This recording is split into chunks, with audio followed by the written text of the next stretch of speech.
Hi, I'm Dr. Isaac Halliday, owner of Lodestar Physical Therapy. I'm here with my dear friend Rhonda Davis. She's the owner of Healing Feathers Therapy, a trauma-informed mental health practice dedicated to helping people move from a survival mode into healing. Through therapy, speaking, and community work, she helps high-functioning individuals reconnect with their authentic selves, heal from trauma and grief, learn that being strong doesn't mean carrying everything alone. And that is, oof, I'm getting teary-eyed already. That's just so cool. That is just awesome. Welcome to the Spotlight series, Hey, Rhonda. yeah, So thanks good for to have having you. me. Yeah, so good to have you on. Tell everybody about yourself and like what you love and all that stuff. And um, we'll get to know you a little bit and then we'll get to know your business and all of the really cool Yeah, stuff that you do. Yeah. yeah. Who am I? You introduced me very, very nicely. I've been a therapist for the last 12 years. I've owned my own group practice. It'll be 7 years this upcoming summer. I have worked in the mental health field in a variety of settings, from substance abuse to addiction to kids to individual to group therapy. So I really have worked with almost every population.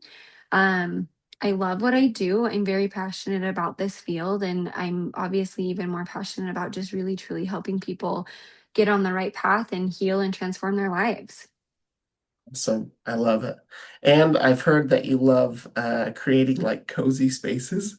Is this, tell us Yeah, about, like, do you just go to like random spots of the city and be like, this is going to be a cozy space for everyone?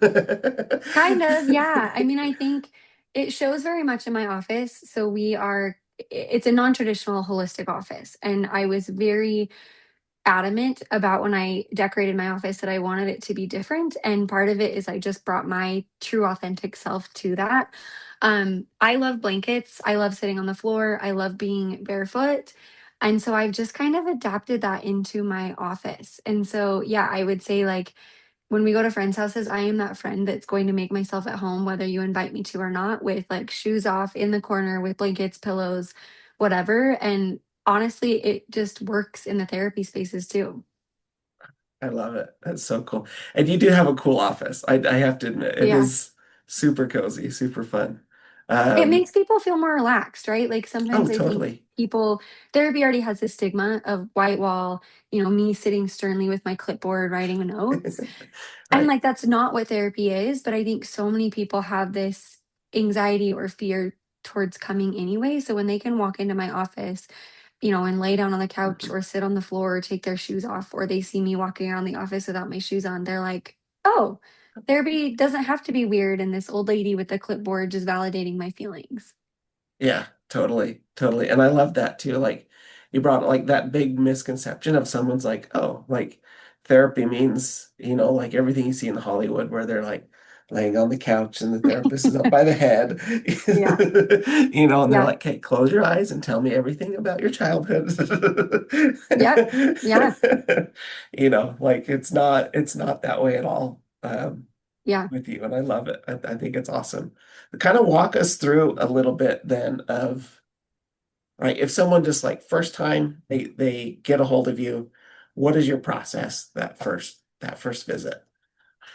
So I would say it even starts before the first visit. We try our hardest to do like a consult or at least even just a brief moment over the phone of trying to understand why you're wanting to come to therapy. My office specializes in trauma intervention. So, what that means is that we don't just do basic talk therapy. Therapy, cognitive behavioral therapy or CBT is like the foundation of therapy work or mental health work. And because of that, therapy also has a bad rap, right? A lot of people, like we talked about, don't want to just come and they have this image of, please don't just validate my feelings and listen to me. I want to get in there and do the work. So our office is very different. And not that we won't see you if, you've never been in trauma or never had a horrific accident. But the perspective of where we look or take you, the questions are so much more intentional in that. So when people call us, we like to understand a little bit more about, why you're coming, what your intentions are, how you've heard about us to make sure that kind of in a way you know what you're getting into. We also, therapy, a lot of it comes down to the rapport, the safety you have with your therapist, and making sure that we actually are going to be a good fit for you. And I am the first one to collaborate with other colleagues, therapists, offices. If we're not able to be the right fit for you or help you, then I will refer you. And so I want to make sure that I don't waste your time in finding that, and I want to also be a support in that process. So if somebody contacts us, it's a phone conversation with either one of the therapists or my office manager. The first intake then is the most intimidating, I think, for a lot of people. We actually get a lot of people mad because our questionnaire, right, is no different than a doctor's office, but it's your life story. Why are you coming to therapy? What's not Yeah. working? And so people actually will literally comment like, I'll talk about this in session. And I'm like, no, I need you to give me something. Like I need to understand why you're coming so I can prepare. Yeah. Or Um, you could just write it here. yeah, I'm like, could you just give me a Just sentence? a little bit. Um, Yeah. Yeah. So the first session intentionally is supposed to be us going over, Isaac, why are you coming to therapy? What is it that you wanted to work on? Has there been a traumatic event? What does your depression look like? What hasn't worked in the past? And it's really a conversation, but also a lot of questions. And our intention during that session also is for you to get to know us. And that's where I think a lot Yeah. of people in the field also don't advertise that. We have so many people that, I tell them, if you have questions for your therapist, write them down and bring them into that first session because it's also your opportunity to make sure that you're going to feel safe and that, again, it's going to be that right fit for your needs. Yeah. Yeah. That was a Totally. ramble. Did that answer your initial No, question? I think it's great. Yeah. I think it's great. I think it's great. I think a lot of people in the medical field too, like, like people show up and they like feel like there's just this invisible wall between them and the physician Yeah. or the health professional or whoever it is. I just like it has to be this way because there has to be this wall. And I think even the other way around, right? So like coming in as a patient, you kind of feel that there's that wall. Yeah. But I think a lot of healthcare professionals put that wall up themselves. And I think that hinders a lot of growth with people. I mean, I see that in my PT practice, of, Yeah. like people that come in and like they're hard to get to know because it's Yeah. like, because they're like, oh, there's like this weird barrier. It's like, would you just like be normal around me? Like, it's cool. Yeah. Yeah. Um, I mean, obviously, I'm biased towards you and I because I know we operate very differently. And I'm not yeah. saying that just because I'm biased towards us, but also I do believe that. I've seen you practice. I know how I practice. A lot of my practice is such an intentional, thoughtful way because I know what exists elsewhere. And I do believe like people have medical trauma. I do believe that people Mhm. have gone to different providers, therapists, doctors, whoever, and gotten dismissed, haven't been listened to. I mean, you name it. And I get where people come in and there's that rigidity. But the thing is, I tell people all the time of like, we can't help you if we don't know what's going on. And unfortunately, right, that's again a misconception in our field is when you can't see that illness, right? In mental health, Yeah. often people don't see that you've been traumatized. People don't see how bad your depression is. Mhm. How do I can't just, yeah, I don't have a stethoscope that Right. magically is going to tell me all these mental issues or struggles that you're going through.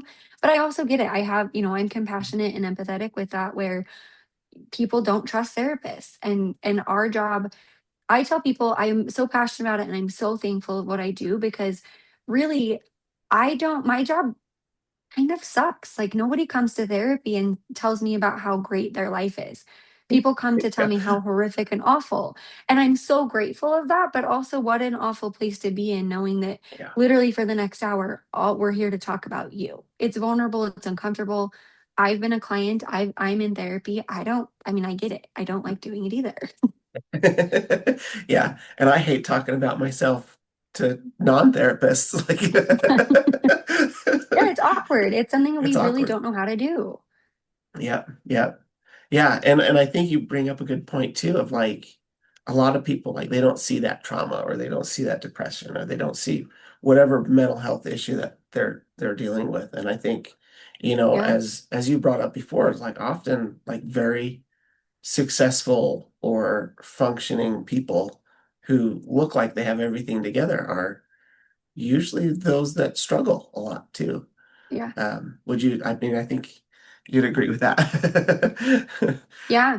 I mean, And I think that's really where the last few years I've developed my brand individually. So going, doing things more like this of speaking engagement, podcasting.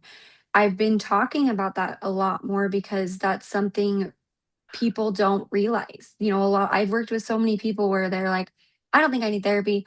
I'm fine." And then we get into it and it's kind of your average Joe. It's those people that you would never expect that anything is wrong with them. They're the high functioning, productive, successful people in society.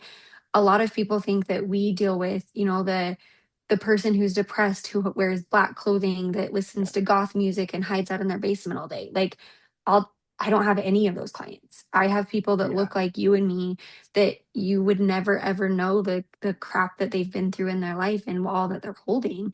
And unfortunately, it's those type of people. It's people who appear successful, appear high functioning, that are really struggling the most internally and that they don't feel like they have anyone they can rely on. They don't feel supported. I think internally they feel really, really exhausted, alone, and isolated. yeah, yeah. And then like when and you have like a lot of different methods that you use, and you have a whole team of therapists that all like specialize in everything else that like blew my mind. How many different like areas. I'm like, what? Yeah, So like kind of go over a little bit about like how you help these people, like what treatments do you use or these specialties that you have in your practice and all that stuff. Because I think it's important for people to know what's out there too, because they might be like, hey, you know what, I struggle with that and I didn't know that this thing existed or yeah, whatever, right? yeah. Absolutely. I mean, I'm happy to. I think Yeah. that the one thing I want people to hear when we have this discussion is, well, one of two things. Therapy has come a long way. It used to be just very black or white CBT. You go in, you talk about your feelings, you get validated, you maybe get some solutions or coping skills thrown at you, and out the door you go and repeat week Mhm. after week. Therapy, especially since COVID, the last 5, 10 years, there has been more interventions that people are recognizing that really are effective. And some of those approaches have been around since the 70s, 80s, but they never got really taken seriously, for various reasons. And so a lot of it, the therapy world has grown and expanded. And so yes, there are a bunch of different approaches. We specialize in a few of them, partly going back to kind of the mission, the vision of my office is that we now understand that trauma is so much more than just your thoughts, and that you've lived abuse, neglect, abandonment, anything really through your life, and it's no longer just I can think my way out of this. And so when you go to therapy, I guess my point to all of this is I'm happy to expand, but also want people to understand that there's many therapeutic interventions that can be used. There really isn't just this one fit for all for people. And my office, I would say, yeah, focuses on the interventions that focuses so much more about mind, body, and soul, right? Being able to build mind body connection. So somatic work, that word gets thrown around a lot and a lot of people don't know what it means, but somatics is getting you into your body, having the awareness of, hey, I'm feeling anxious. Great. How's your body responding when you feel anxious? um Recognizing the trauma, the survival patterns that you developed after a trauma event. Trauma also has a bad rap, right? When you hear the word trauma, most people are like, whoa, I have never been in a car Yeah. accident. I've never been abused. People don't realize half the traumas that we're talking about is a lot of childhood experiences. And it can be something as simple as, I was always under my sibling's shadow. I was the good one. I was the easy child. We're not really talking all the time about childhood abuse or sexual abuse or neglect, that you were left on the side of the road and not fed for a couple days. I think people hear trauma and there's that automatic resistance of, I lived a good life. There's nothing wrong with me. Well, to your point, yeah, there's nothing wrong with you, but we all have experienced trauma in some capacity. And the way our nervous system looks at it is logically, we can spend 30 years of our life knowing that you're safe, your family was good, you're okay, you survived, it was 20 years ago.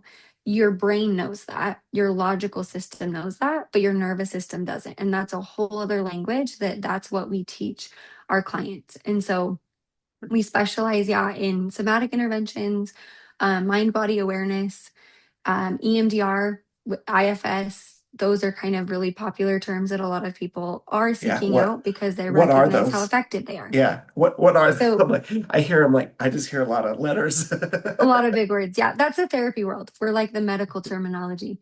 Yeah. So EMDR, it's been around for since the late 70s, early 80s. It's eye movement desensitization and reprocessing. Big words. I'll simplify it. It Yeah. basically means we use bilateral movements, so back and forth movement of your eyes, to reprocess a traumatic memory and make that memory desensitized or less triggering for your internal nervous system. The best way to describe like a visual is if you come to therapy and tell me about one of the worst experiences of your life, right? If I tell you, Isaac, can you think of that day?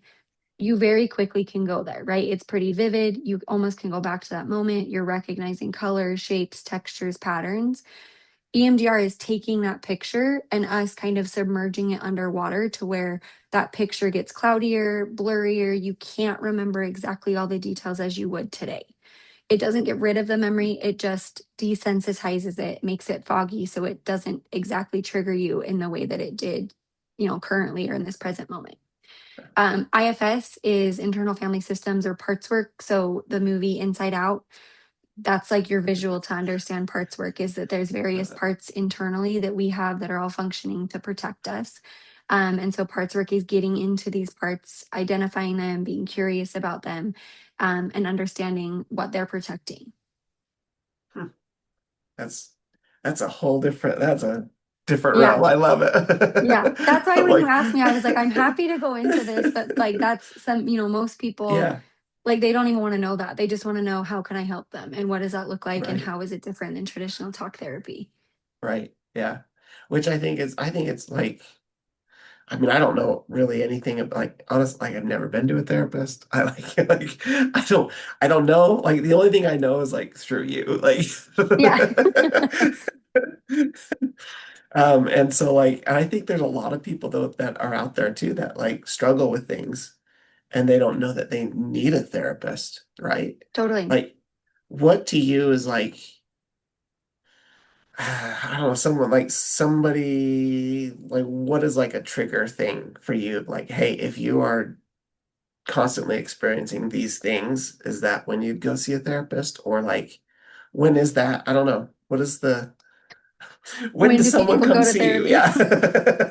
Well, when Outside do of being people like, oh, I'm come? so depressed or Yeah. I think when do people come is a different question than when people should come. should, yeah, I totally. think anyone should be in therapy. I relate it a lot to physical health, right? And I'm sure you connect this a lot. The more that you can do to keep that consistent patterns of healthy behaviors, healthy movements, is going to only keep you healthier. So when people should come is, way back in your childhood. And unfortunately, that doesn't happen to most of us. So as adults, when do people come? Most of the time, people come when they've hit their breaking point. Not and that breaking point can look different for everyone. It can be a suicidal attempt on the far extreme, or it can just be in the sense that like day to day you are so miserable that you can't get through your day without alcohol, without a breakout, without a panic attack. It's the emotional dysregulation that gets in the way of everyday functioning. Um, I would say everyone's triggers are different. And so I think that if you're someone out there who is having flashbacks, having that post traumatic stress response of where you're just living in fear and that hypervigilance is so high, yeah, you should probably talk to a therapist. But also, again, going back to kind of that Joe Schmo analogy, if you're Joe Schmo going to work every day feeling like your heartbeat is going to explode out of your chest, feeling like your mind doesn't shut off and you're in charge of your employees, your family, your siblings, all of these other people, and you feel like you never get a break, you should also probably be in therapy.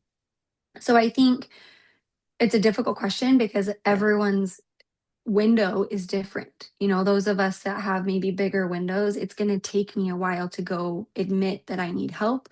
Whereas some other people's window, it's going to happen through a fight, through a stress. a hard conversation with the boss. It's not going to take much to put me over that edge.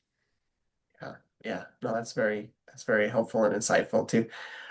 Like Yeah. when someone comes to you, like what is, I'm sure again it's different for everybody, right? But I think at least in my mind, someone that's like, oh, I go to therapy, it's like, oh, cool, you go twice a week for ever, right? Like for the rest of your life, you're going twice a week. Like, what is your typical visit rate with patients? I mean, obviously it differs for everybody, but Yeah. do you are there people that you're like, cool, you're discharged, just come see me every so often, or is it Yeah. like everything's a lifetime? No, that philosophy has also changed in Hmm. therapy. I tell people, just like medical diagnosis, your diagnoses can change. So can your therapy experience. I think really up until, about 10 years ago, there was this life sentence. You went to Yeah, therapy, you were the crazy one, you, belonged in the state hospital. And so much of that is such old school and a lack of information. There are practices out there that for their business model, keeping you as a client, keeping you reliant on me as your therapist is going to be my way of keeping consistent income. Um, my office at Healing Feathers, we graduate people all of the time. Everyone is obviously on a different time frame of what that looks like. That's one of the probably proudest things I can say about my office and my treatment approach. I tell my clients all the time, as much as I get to love and respect and adore each of my clients, I don't want them in my office forever. I'm not doing them a service by yeah, keeping them stuck. I truly want to help them get in there, resolve their trauma, overcome their issues, and send them on their way. And so yeah, I mean, I think that comes where we're so specific of the interventions that we use.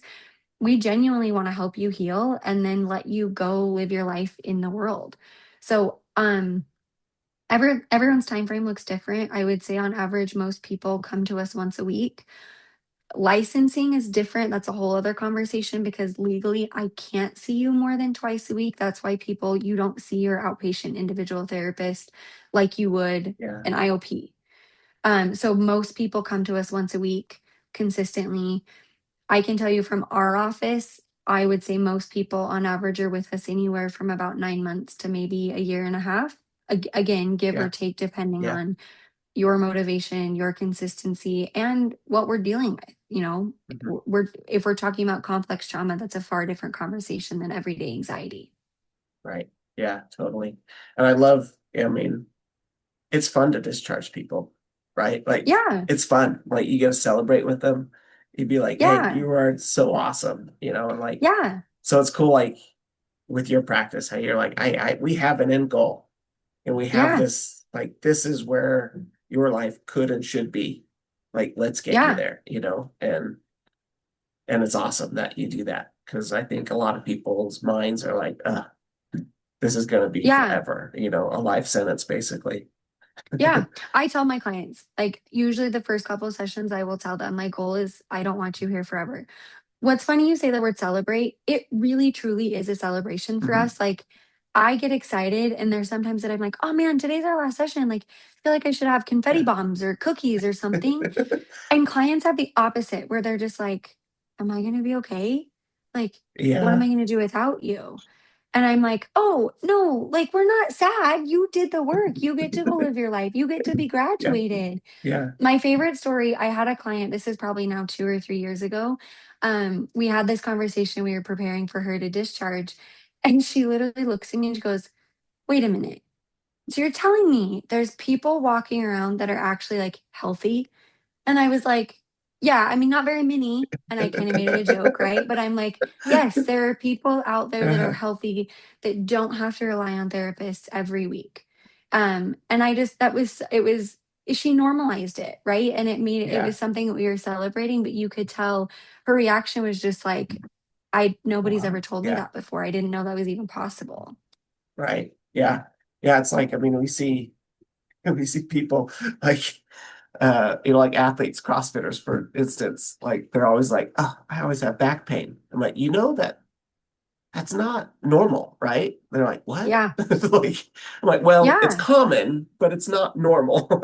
Yeah. Normal is no pain. And they're like, Yeah. what? Yeah. But yeah, to have that realization, you're like, oh, wait a minute. That's a Yeah. thing. Like it's a thing. Yeah.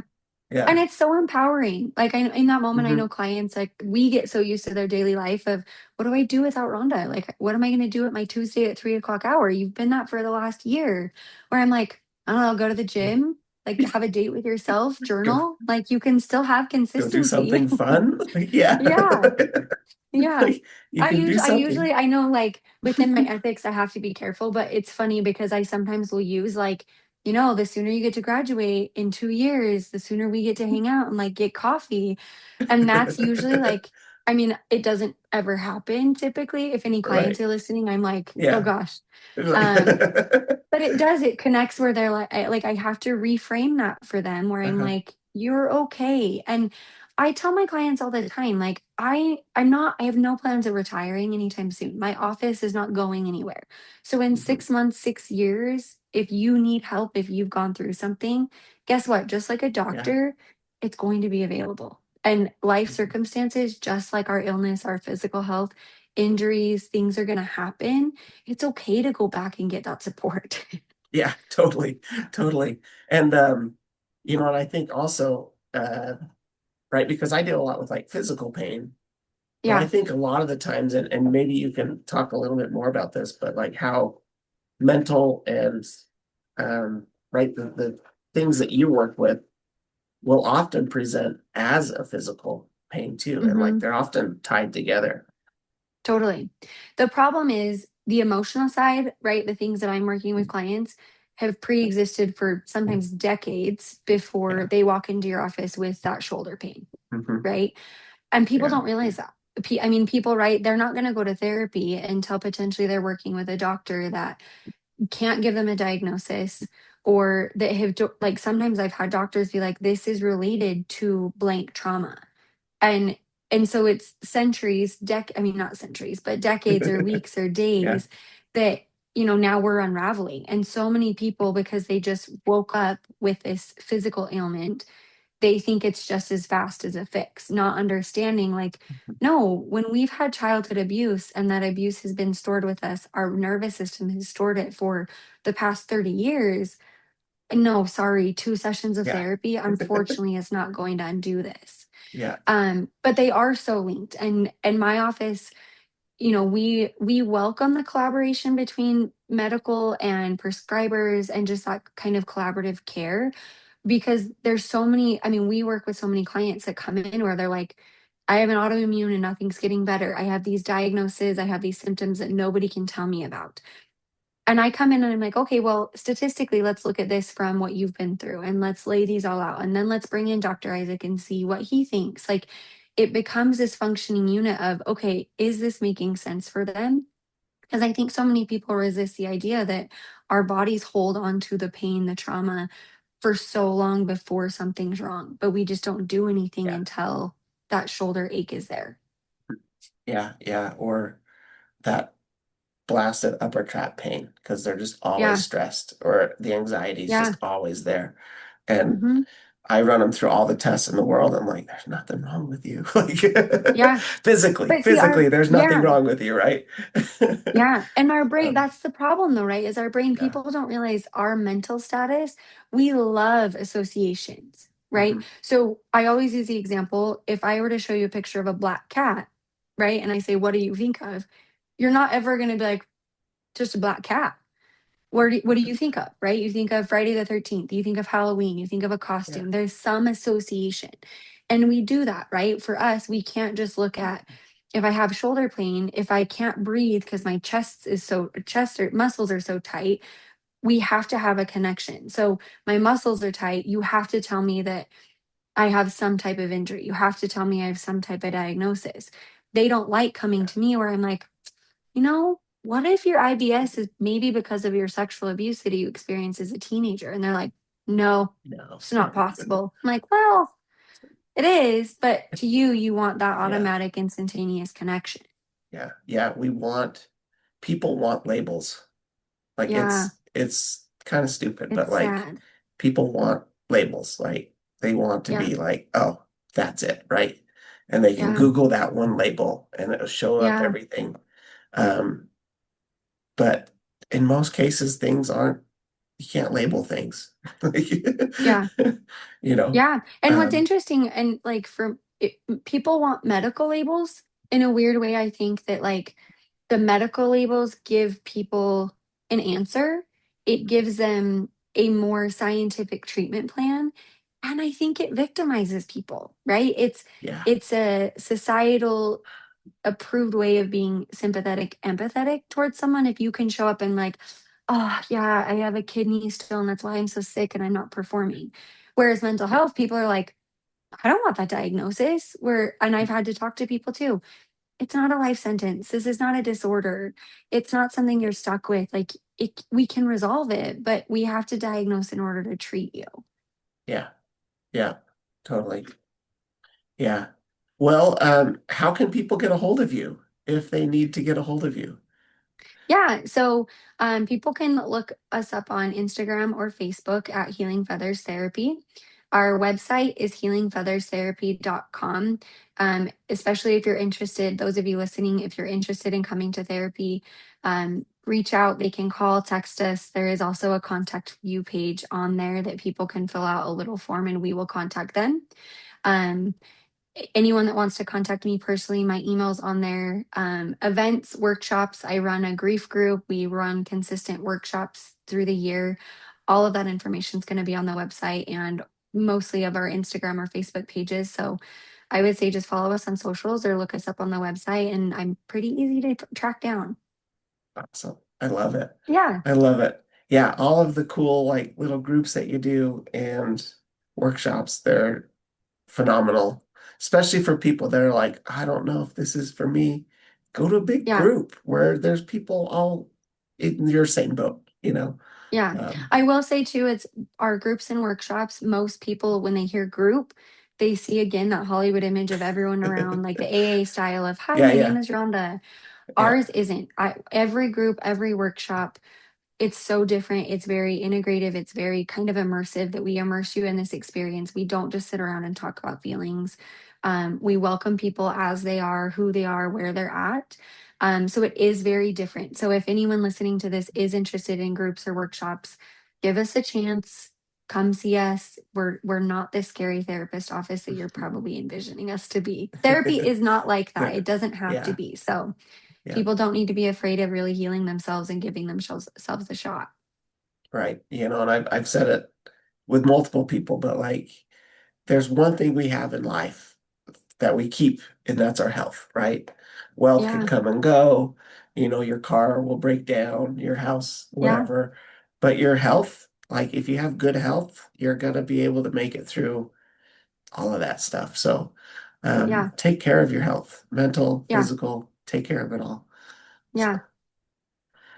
well, it was so fun to have you on, Rhonda. Is there any last little things that you like want to just shout out to the world?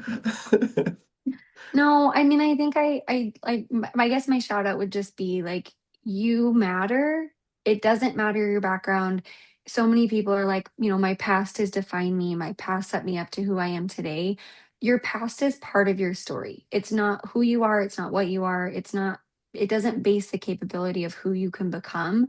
And that's just more than anything. I want people to hear that and take away that you are worthy of living a happy life. You are worthy of being happy. You are worthy of living a life that is yours to live. So that's probably the biggest message I want people to hear. I love it. What a good Yeah. message.